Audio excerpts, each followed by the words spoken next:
Boa noite a todos. Boa noite. Sejam todos bem-vindos. Nós encerramos sábado, a rifa e correu pela loteria. Nós tivemos 2 ganhadores.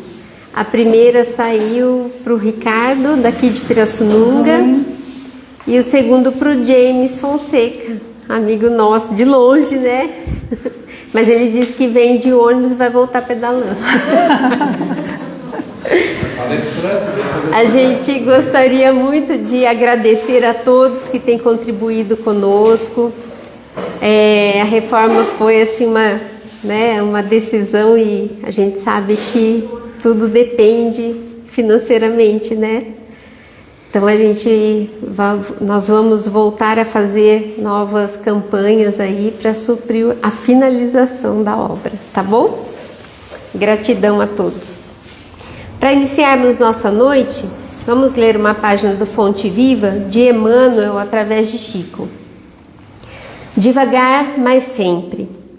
Mas ainda que o nosso homem exterior se corrompa, o interior, contudo, se renova de dia em dia. Paulo, 2 Coríntios 4,16. Observa o espírito de sequência e gradação que prevalece nos mínimos setores da natureza. Nada se realiza aos saltos, e na pauta da lei divina não existe privilégio em parte alguma. Enche-se a espiga de grão em grão, desenvolve-se a árvore milímetro a milímetro. Nasce a floresta de sementes insignificantes. Levanta-se a construção peça por peça.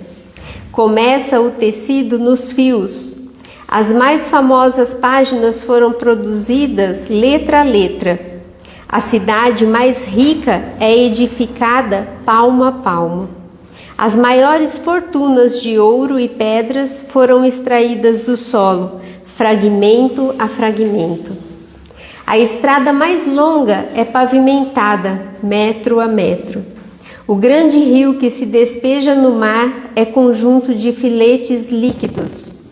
Não abandones o teu grande sonho de conhecer e fazer nos domínios superiores da inteligência e do sentimento, mas não te esqueças do trabalho pequenino, dia a dia. A vida é processo renovador em toda parte. E segundo a palavra sublime de Paulo, ainda que a carne se corrompa, a individualidade imperecível se reforma incessantemente. Para que não nos modifiquemos, todavia, em sentido oposto à expectativa do alto, é indispensável saibamos perseverar com o esforço do autoaperfeiçoamento, em vigilância constante, na atividade que nos ajude e enobreça. Se algum ideal divino te habita o espírito, não ouvides o servicinho diário, para que se concretize em momento oportuno. Há ensejo favorável à realização, age com regularidade de alma voltada para a meta. Há percalços e lutas, espinhos e pedrouços na senda, prossegue mesmo assim. O tempo implacável dominador de civilizações e homens marcha apenas com 60 minutos por hora, mas nunca se detém. Guardemos a lição e caminhemos para adiante com a melhoria de nós mesmos, devagar, mas sempre.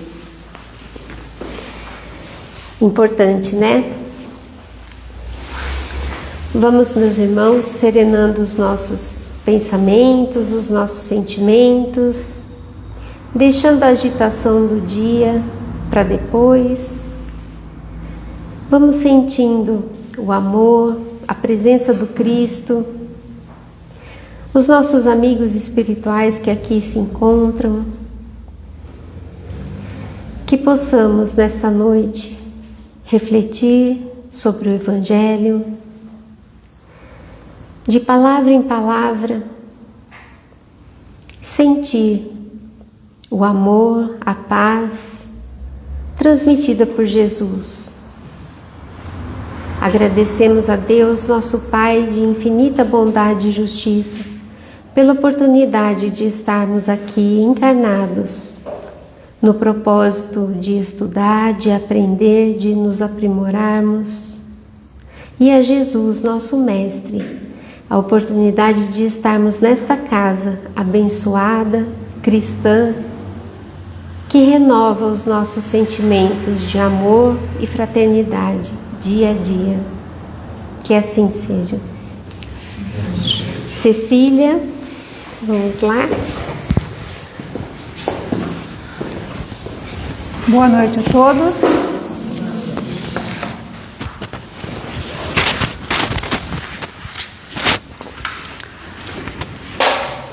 Hoje nós vamos refletir no capítulo 11º do Evangelho segundo o Espiritismo, amar o próximo como a si mesmo, as instruções dos Espíritos dos itens 8 a 10.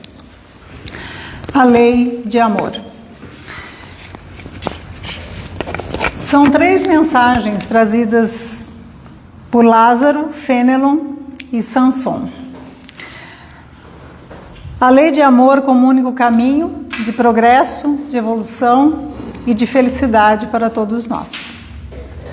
Lázaro inicia no item 8, nos dizendo que o amor é o sentimento por excelência, mais elevado e puro dos sentimentos. Resume inteiramente a doutrina de Jesus, destinado a guiar a humanidade em sua jornada evolutiva.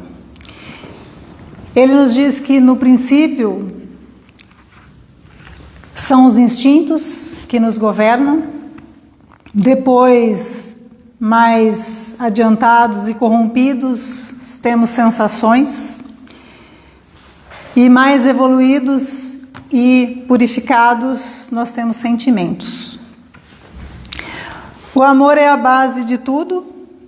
Ao desenvolvermos essa virtude, o amor em nós vamos nos libertando dos nossos impulsos egoístas, das nossas pequenezes, vamos promovendo a verdadeira fraternidade.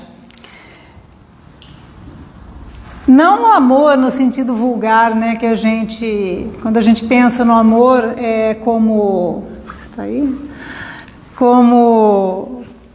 O primeiro pensamento que vem é o amor do dia a dia, o amor romântico. Não é desse amor exatamente que a lei nos traz. É o amor que a gente vai trabalhando dia a dia, o amor universal. Ele coloca para nós que não é o amor vulgar, mas é aquele sol interior. É aquele sentimento de quando a gente consegue vencer uma imperfeição nossa, por exemplo, aquele sentimento de alegria que a gente sente, de satisfação, ou quando a gente consegue fazer uma coisa boa para alguém, ou para nós mesmos, aquele, como a Andréia fala para as crianças, aquele calorzinho que a gente sente no coração, é aquele amor, aquele sentimento que nos move para as melhores coisas, para atitudes mais elevadas, aquela nossa, às vezes um auxílio que a gente dá a alguém que está passando na rua, precisando de amparo, que precisa, o simples fato, às vezes, da gente parar para que alguém atravesse, é um ato de amor, de atenção. Então é o amor no sentido mais amplo da vida. Quando Jesus pronunciou esta palavra divina, amor, ele fez estremecer os povos e os mártires cheios de esperança desceram ao circo. O Espiritismo vem pronunciar uma segunda palavra do alfabeto divino. Estais atentos, porque esta palavra ergue a pedra dos túmulos vazios. É a reencarnação, que triunfando sobre a morte, revela ao homem o seu patrimônio intelectual. Então, no princípio, quando os cristãos se reuniam nas catacumbas ou se reuniam para falar de Jesus, do seu evangelho, para estudar, para se fortalecer, eles eram perseguidos, eram escondidos que faziam as reuniões, e quando descobertos eles eram levados às prisões e levados aos circos para as festas e etc., para serem sacrificados. E eles iam felizes, porque estavam dando testemunho da fé em Jesus. Hoje nós sabemos que não é este o sacrifício que nós precisamos fazer. O nosso trabalho hoje, o nosso sacrifício é contra o nosso orgulho, contra a nossa vaidade, é o esforço de cada dia de nos melhorarmos e melhorar o ambiente em que vivemos, em auxiliar os outros, em dar o testemunho, nosso testemunho diante de Jesus e de Deus, do nosso esforço no trabalho, e não mais nos sacrifícios, no suplício, que era antigamente necessário, no início, né? O amor, então, não é apenas um sentimento, mas uma escolha ativa que requer esforço constante para superar o egoísmo e o orgulho.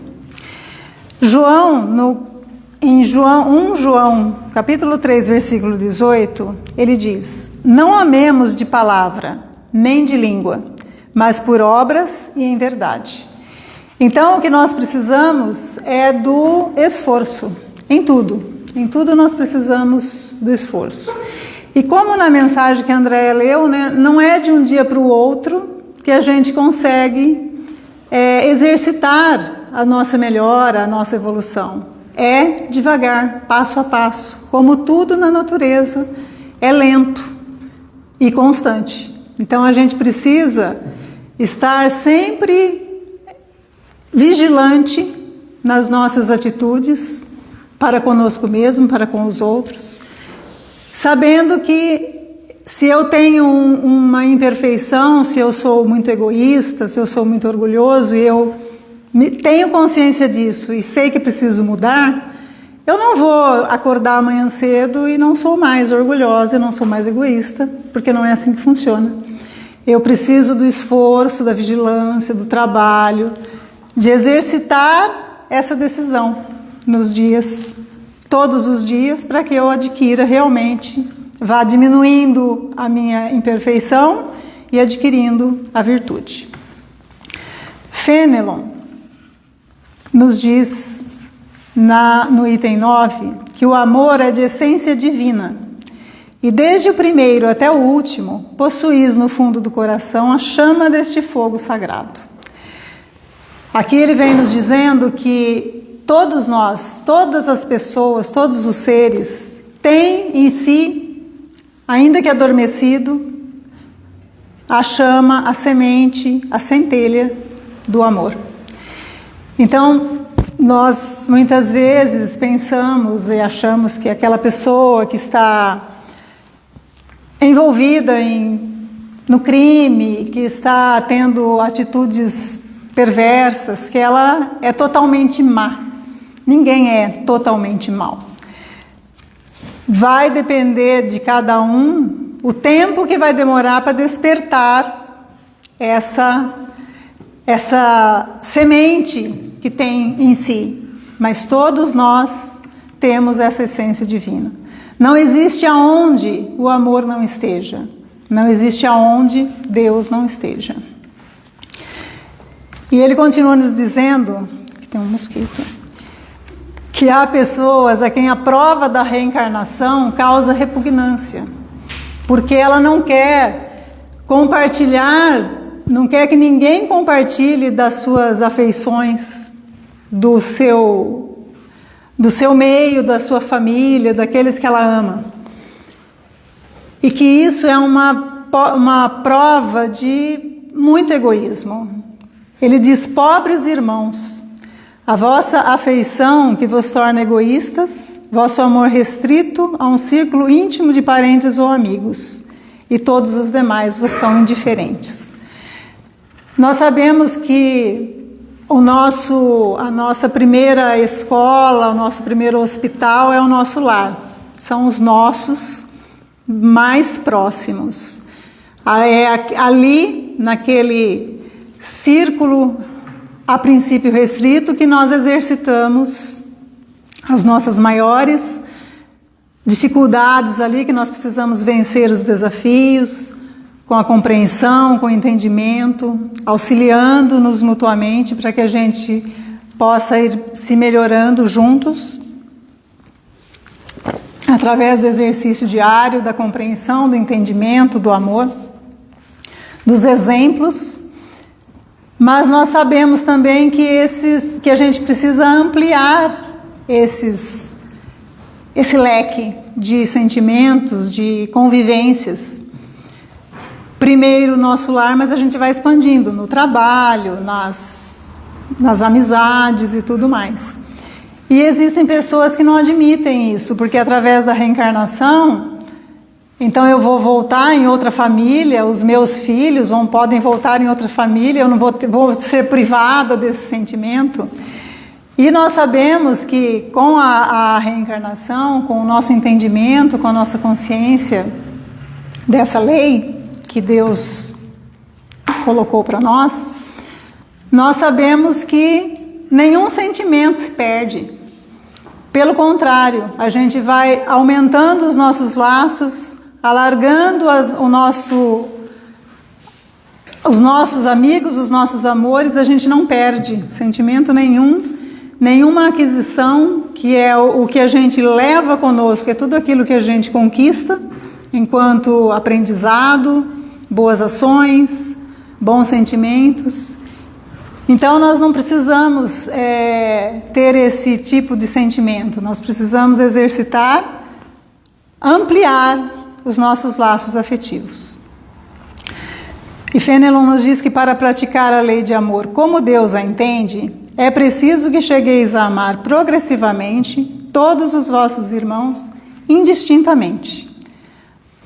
A família, os amigos, os colegas de trabalho, as pessoas que convivem, aqueles que a gente vai encontrando, é a humanidade inteira que um dia nós chegaremos a amar. E ele nos diz que a tarefa será longa e difícil. Então não é uma coisa que a gente vai conquistar de um dia para o outro, nem em uma encarnação. Ele nos diz que é longa e difícil, mas que se cumprirá, porque Deus o quer. Porque é a lei, e a lei de amor é o primeiro e o mais importante preceito da vossa nova doutrina, e deverá um dia matar o egoísmo sob qualquer forma que se apresente. Então, o exercício desse sentimento, desse amor em ação, da caridade, de tudo mais que envolve o amor, é o que nos fará nos purificar, é o que nos levará um dia à perfeição. Sanson, em Paris, 1863, no item 10, ele nos diz: meus queridos, os espíritos aqui presentes dizem por minha voz: amai bastante, a fim de serdes amados. Amar no sentido profundo, fazer aos outros o que quereria para si mesmo. Inclui bondade, indulgência e perdão para com todos, compreendendo que somos todos irmãos, filhos de Deus. Jesus veio trazer para nós, exemplificar para nós o amor. E ele nos apresentou um Deus de amor, de bondade, justiça, misericórdia. Veio tirar da nossa mente, da nossa ideia, aquele Deus punitivo, aquele Deus vingativo, que nos condena, que nos priva, que não nos dá a oportunidade. E veio e nos colocou como irmãos. Nos apresentou um Deus que é Pai e somos nós todos irmãos. Portanto, como irmãos, nós precisamos caminhar auxiliando-nos uns aos outros. E quando a gente pensa como na própria família nossa, nós temos dificuldade de compreender muitas vezes, filhos às vezes difíceis, nós difíceis para com os outros. Então a dificuldade é grande, é por isso que ele fala que o trabalho, que a tarefa é longa e difícil.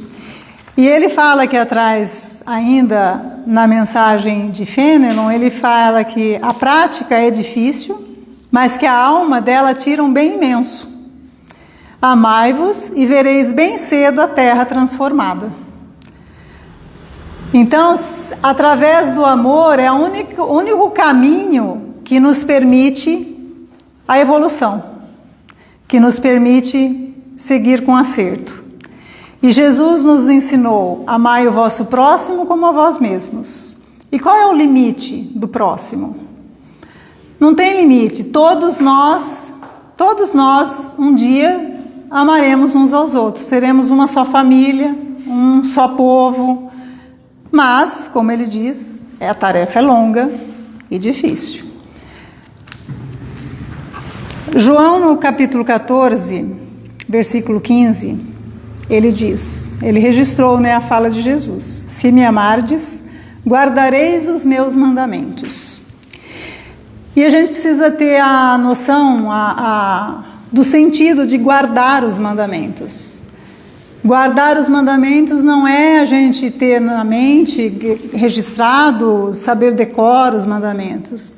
É o exercício, é o fazer, é o esforço de executar, de seguir aquilo que Jesus nos ensinou. Os efeitos da lei de amor são o aperfeiçoamento moral e a felicidade durante a vida terrestre. Então, qual é o nosso objetivo em tudo? Não é ser feliz?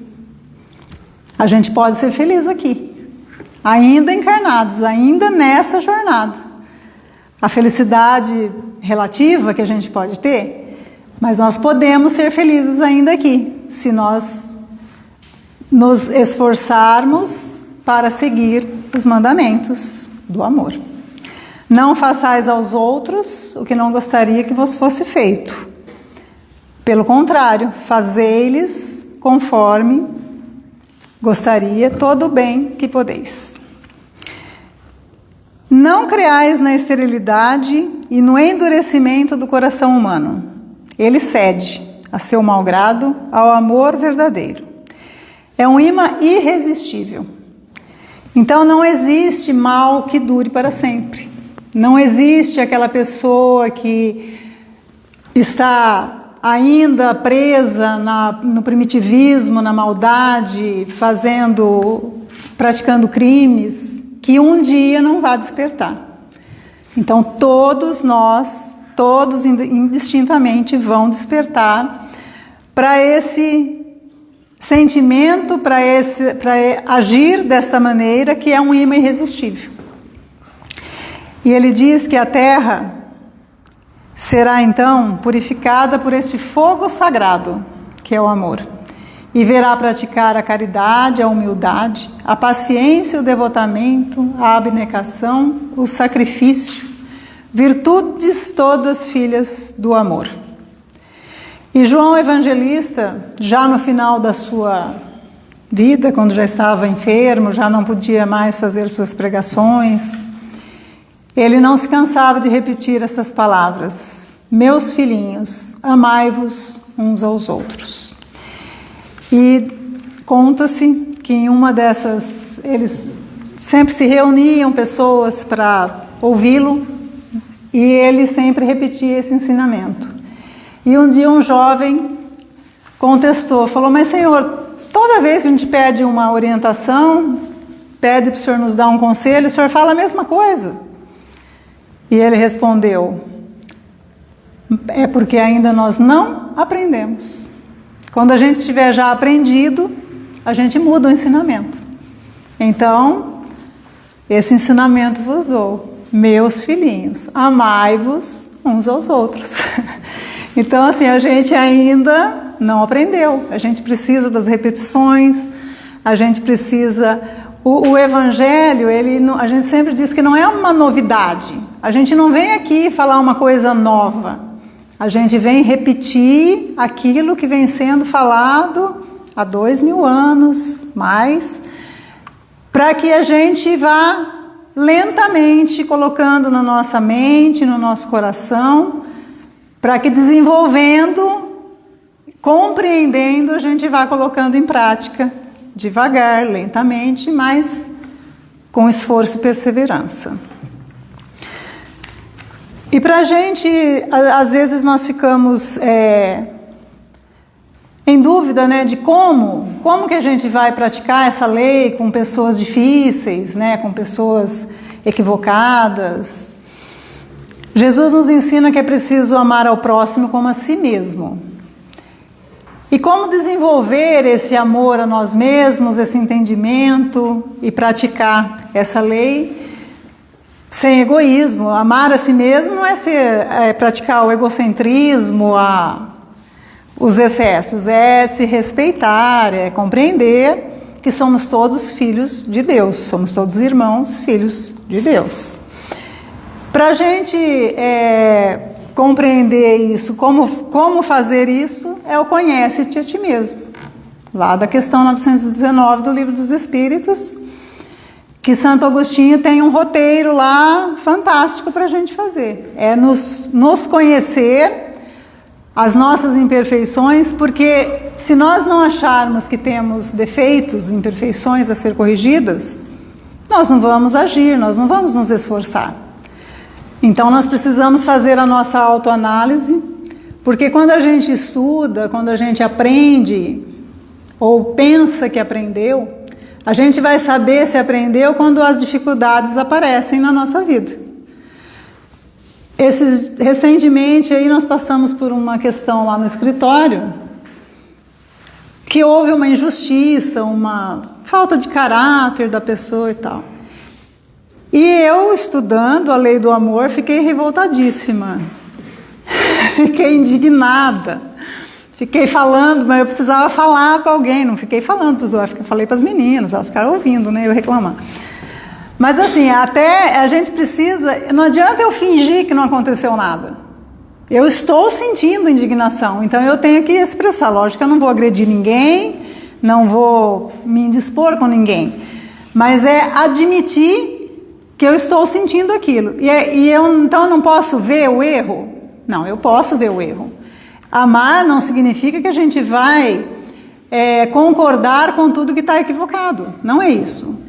Eu estou vendo que está errado, que a atitude é incorreta, mas eu não tenho como mudar isso. Então eu tenho que compreender que aquela pessoa está no momento de entender que aquilo está certo. Então a hora que ela despertar, ela vai fazer diferente.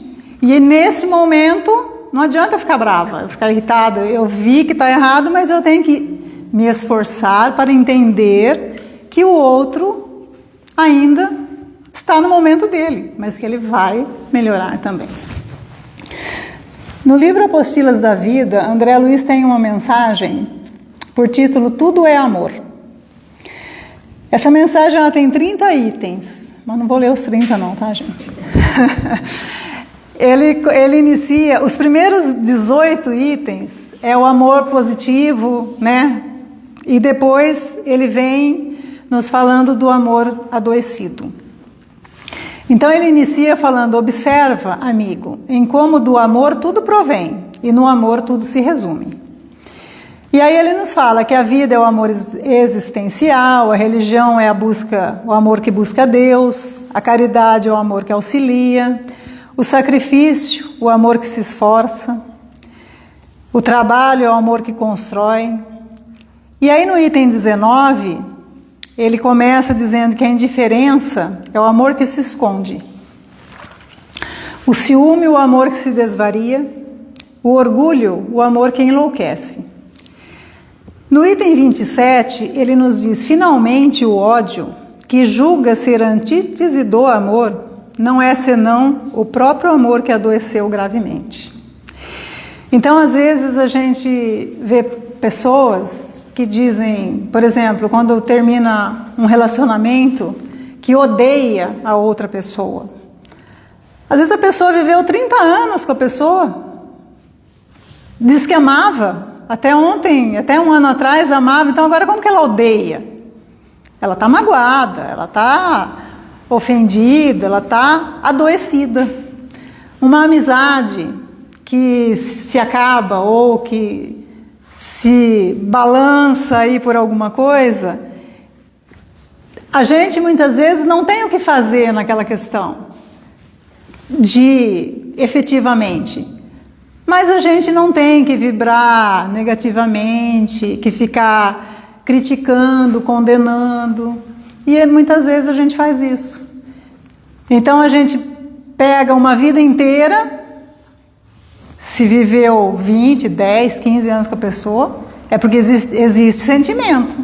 Então, de repente, não acabou, não odeia, não quer ver o mal. Recentemente, conversando com uma amiga que terminou um relacionamento, ela falou assim, agora eu estou melhor. Estou me recuperando.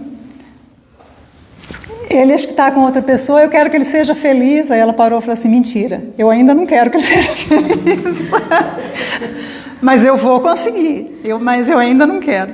Não quero o mal dele, mas também não quero que ele seja feliz.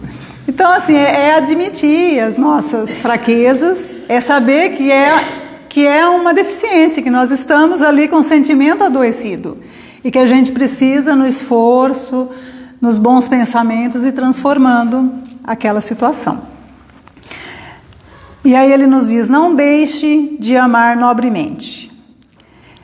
E no último item ele fala assim, respeita, no entanto, a pergunta que te faz a cada instante a lei divina. Como? Como fazer? E a resposta para essa pergunta, ela não é tão difícil, ela é fácil de achar, é um pouco difícil de fazer. A resposta é buscando Jesus, buscando seus exemplos, seus ensinamentos. Ele é o caminho, é a verdade, é a vida. Se a gente buscar nele a força, a explicação, o entendimento de como a gente deve proceder, como a gente deve seguir, não vai ficar tão difícil. Porque a vida de Jesus, tudo que ele nos trouxe através de exemplos, foi o amor. E o amor exercitado. Então, se a gente buscar esse olhar de Jesus para tudo, guardada a nossa inferioridade diante dele, nós já podemos caminhar com mais acerto, melhorarmos e de exercitarmos essa lei.